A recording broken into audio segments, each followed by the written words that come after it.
Hey everyone, we are a group of second semester second year students from Slit University and we are passionate about giving back to the community. Today we are focusing on the amazing world of batik designs, and these beautiful fabrics comes from the talent and dedication of batik designers, but sometimes they need a helping hand. In this video, we'll be exploring a CSR project we created to support these artists and celebrate their work. Let's dive in and get inspired. Helping Hand for Bathik Entrepreneur, Grupo for CSR Project.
දැන් මෙහෙමයි දැන් මට හරියටම කියන්න ඕන දැන් ඔක සමීකරණය කියන්න ඕන. දැන් අපි දැන් මෙතන BOත් එක B දැම්මම මෙරුන් BOත් එක blue salt B දැම්මම නිල් පාට ඒ BOත් එක orange salt B දැම්මම නිල් පාට ඒක කිව්වනේ.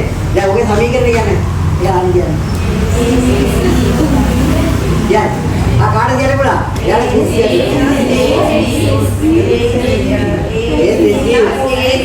AZG plus මොකද්ද? ZD. ඒක මොකක්ද අපි? පසුගම ව්‍යාපාරයටම යොදවන්න. යොදවලා එතනින් එන ආදායම දෙන ඒක බලන ඔයාට අවශ්‍යතාවයට හරියන මූල්‍ය වස්තුම ලබා ගන්න. බයික්යක් ඕන නම් බයික්ේ ලීස් එක ඒක හරහා ලබා ගන්න තීරණය කරන්න.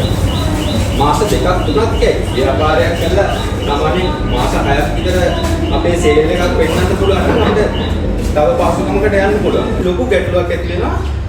අර මුල් ටිකේ බිඳ වැටෙන තැනින් අපිට ඉස්සරහට යන්න ආපහු හිත කියන්නේ නැහැ මේක ඉස්සරහට යන්න පුළුවන් කියලා. අපි වැටෙන්න අවශ්‍යට වැටෙන ප්‍රමාණය වැඩි වෙනවා. හැබැයි ඉස්සරහටකින් කතා කරන්න බලද්දි දිගටම අපි ඒකට ඇඩික්ට් වෙනවා. අයිපා කියන කෙනෙක් තමයි විකුණන්න හිතන අන්තිමට. මගේ බඩු එපා කියලා කියන එක මට හිතනවා නෑ මගේ බඩු ක්වොලිටි මම මෙයාට කොහොම හරි විකුණනවා. එයා එපා කිව්වට වැඩක් නෑ මම දෙනවම තමයි. අන්න ඒ වගේ එකක් අපි හදා ගන්න ඕනේ ව්‍යාපාරයක් කරද්දී. batik වල මූලිකම සිද්ධාන්තය ගැන මම කතා කරනවා. batik පොතරක එතන ඉති තියෙනවා. ඉති කොටරද එතන ඉති නැතුව batik කරන්න බෑ. හරිද? batik කරනවා නම් ඉති අනිවාර්යයෙන්ම අවශ්‍යයි. මොකද ඉටි වලින් තොර නිර්මාණයක් නැහැ කොහෙවත්. පදික්වල තියෙන වස්නාරෝ කියන්නේ අද පදිකයක් අරගෙන සරමක් හරි ලෝමක් හරි බ්ලවුස් එකක් හරි හදාගත්තා නම් සාරියක් හරි හදාගත්තා ඒක ඒ නිර්මාණය එතන පමණයි තියෙන්නේ. ආයි වෙන කොහෙවත් නැහැ. කොහෙවත් දෙන්නේ නැහැ ඒක. ලෝකෙට පදික එකයි තියෙන්නේ. ඒක නිර්මාණය තියෙන්නේ. ඒ කියන්නේ තලෝ. ආපහු ඒ වගේම එකක් හැදුවදින් ඒකෙත් පොඩි වෙනස්කම් තියෙනවා. නමුත් අරහා සමාන නැහැ ඒක. සමාන වගේ නිර්මාණ තුනට සමාන නැහැ. එහෙනම් ඒකයි බදිකල වටනාම විදිහට වුණ නොගයි හේතුව. මොකද බදිකයක් කියන්නේ එකපාරයි කරන්න පුළුවන් කවුද දෙක. ඒක ඉටි ගහලා ඒ පාරේ එකට එක දාලා ඊට පස්සේ ඒක ආපහු පවනේ වේලගෙන ආපහු ඊට පස්සේ දාගෙන ඒක ආපහු පාර අදාවිස්ථාන ආපහු වැක්ස් කළා ඊට පස්සේ ආපහු ඩයි එක දාලා මොකද ඩයි දෙක තුනක් දාලා ගන්නකොට දින කාලක් යන මේ වෙලේ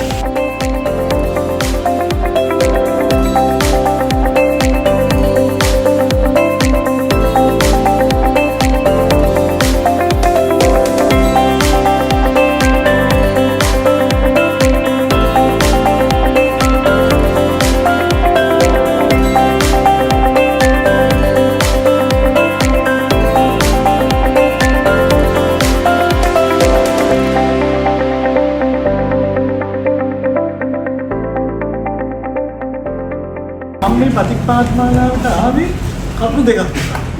එකක් එක දවසක බතික් ඉගෙන ගන්න. දෙවෙනි එක මාජරින් වලින් බතික් ඉගෙන ගන්න. හරිද? මාජරින් තමයි. කොහොමද? මම බතික් ඉගෙනගෙන තියෙනවා.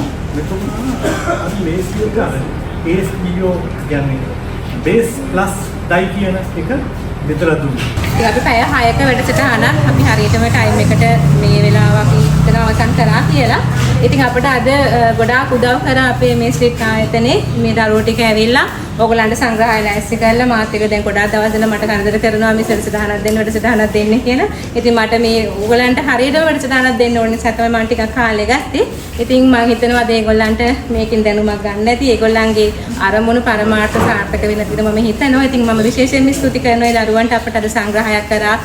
එතකොට දවසම අද අපිත් එක්ක හිටියා. අපහසුතා ගොඩක් තියෙන්නේ නැති. දාඩිය දැම්මා. ඉතින් නමුත් ඒ ඔක්කොම ඉවසලා දරාගෙන අපිත් එක්ක දවස ගත කරපු එකට මෝටර් ප්‍රාදේශීය ලේකම් කාර්යාලය වෙනුවෙන් ජාතික විවසාය සංවර්ධන අධිකාරිය වෙනුවෙන් සහ අපේ මේ විවසායක මහත්මයාත් වෙනුවෙන් ගොඩාක් ස්තුතියි. ඔයගොල්ලෝ පුණ්‍ය කර්මයක් කරගත්තයි කියලා මම හිතනවා. මොකද අපේ මේ කට්ටියත් අද මේ දාඩිය දාගෙන අපේ ෆෑන් එකක් නෑ. නමුත් අර අයහපත් කාලගුණේ ඒ නිසා අපි ඔක්කොම ඉවසගෙන අපිත් එක්කම අද හිටපු එකට අපිට ලොකු ශක්තියක් වුණා. ඉතින් ගොඩාක් ස්තුතියි. තවත් ඕගොල්ලන්ට දැන් මේට අමතරව ඕගොල්ලන්ට මොන හරි ආයෙ වැඩසටහන් කරන්න ශක්තිය දැනෙන්න ලැබෙන්න කියන තවත් මේ වගේ වැඩසටහන් සම්බන්ධ වෙන්න ලැබෙන්න කියලා ප්‍රාර්ථනා කරමින් අද සම්බන්ධ සියලු දෙනාට ස්තුතියි. ඒ වගේම අපේ සරට ගාල්ල දිස්ත්‍රික්කයේ ඉඳගෙන පාන්දර 5ට ඇවිල්ලා අපි වෙනුවෙන් මේ බතික වැඩසටහනට පැමිණීම සම්බන්ධයෙන් විශේෂයෙන් ස්තුතිවන්ත වෙනවා මොරටුව මේ ජනතාව වෙනුවෙන්. එන හැමෝටම ගොඩාක් ස්තුතියි. කාට හරි අදහසක් ප්‍රකාශ කරන්න තියෙනවා නම් කතා කරන්න කියලා මම මේ වෙලාවේදී ආරාධනා කරනවා. මම මේ දැක්කේ ඕස්ට්‍රේලියාවේ ළමයි වගේ තමයි මේ සුදු පාටට චීස් කාලා ඕස්ට්‍රේලියාවේ අපි ස්තුතියක් කරනවා ඒ ළමයි මේ වගේ දෙයකට සයිට් සපෝට් එක දීලා යමක් ස්ටඩි කරනවා නම් මේ අක්ෂර උනන්දුවෙන් ආපු ඉන්නේ ඒකට ස්තුතියයි ඒකේ දෙමාපියන්ට තින් දෙනවා හොඳ ළමයි හදලා මේ ආපු අයත් මේ හිතිය පිළිවි දෙන්නයි කියලා ගන්න මේ කවුරුත් අපේ සහෝදරයෝ ගෑනු අපි එක මිටට කියන්නේ පක්ෂයකට නෙමෙයි ගෑනු අපි එක මිටට හිටියාම වැඩ කරන්න පුළුවන්. මේකෙන් අපි ප්‍රයෝජන ගමු මිස් අපි මේ අයට දෙන්නකො මේ ප්‍රදර්ශනයක් කියන්නේ අපේ ළමාත් කියන ප්ලාන්. ඉතින් මම ස්තුතිවන්ත වෙනවා මේ හැමෝටම සාමකාමීව හොඳට ඕනේ කමින් සර් නම් සුපර් සර් කෙටයි ඊට වඩා සුපර් ඒ කොහොමද දෙන්නේ ගන්න මේ මොකද අපි රටේ ඉඳලා එන නයි ගන්න ටැප්ලික් පේ ඒක තමයි ගන්න ඊට පස්සේ අපි එතුමියගෙන ඉගෙන ගන්නෝ මගේ ඉන්නේ කියන අත හා the bird in the hand is more than two birds at ball යාළුවෝ ඉන්න සර් හැමදාම ඉන්න බෑනේ එන සුබ සන්ධ්‍යාවක්